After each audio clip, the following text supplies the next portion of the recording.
ผ่านมานานแค่ไหนเราไม่เคยลืมเรื่องราวไม่เคยลืมเพื่อนสาวและเพื่อนชายยังคงคิดถึงเสมอแม้ว่าเราต้องห่างไกลพวกเธออยู่ที่ไหนจงได้ฟังอยู่ที่ไหนคือเพื่อนกันแม้ว่าวันเวลาเปลี่ยนบางคนไม่ได้เรียนก็ต้องทำงานเราก็เป็นอีกหนึ่งคนเคยพลาดพลั้งเรื่องวันวานอยู่แบบสนุกสนานไม่สนใจเรียน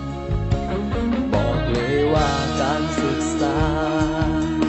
ไม่มีคำว่าสายกลับมาเริ่มใหม่ได้อีกครั้งเพื่อนมอต้นและมอปลายคิดถึงเธอเสมอ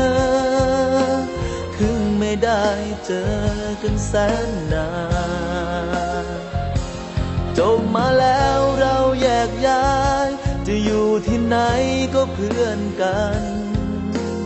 ยังจดจำทุกวันเพื่อนไม่เคยเก่าไม่ว่าเธอจะอยู่ไหนจงเปิดฟังเพลงฉันแต่งมันอาจจะเป็นแสงนำทางพวกเรากลับมาพบกันอีกครั้งกลับมาลื้อฟื้นเรื่องเก่าเรายังมีเราไม่เคยลืมกัน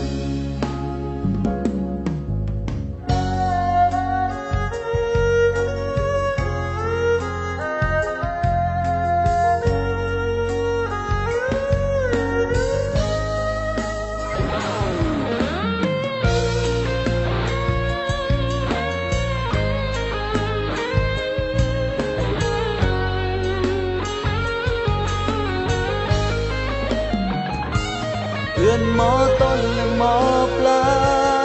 ยคิดถึงเธอเสมอถึงไม่ได้เจอกันแสนนานจบมาแล้วเราแยกย้ายจะอยู่ที่ไหนก็เพื่อนกัน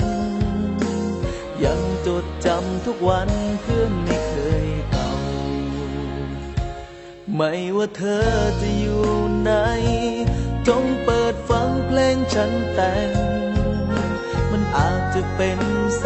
งนำทางพวกเรากลับมาพบกันอีกครั้งกลับมาลื้อฟื้นเรื่องเก่าเรายังมีเราไม่เคยลืมกันเพื่อนมอต้นและมอปลายคิดถึงเธอเสมอถึงไม่ได้เจอกันแสนนาน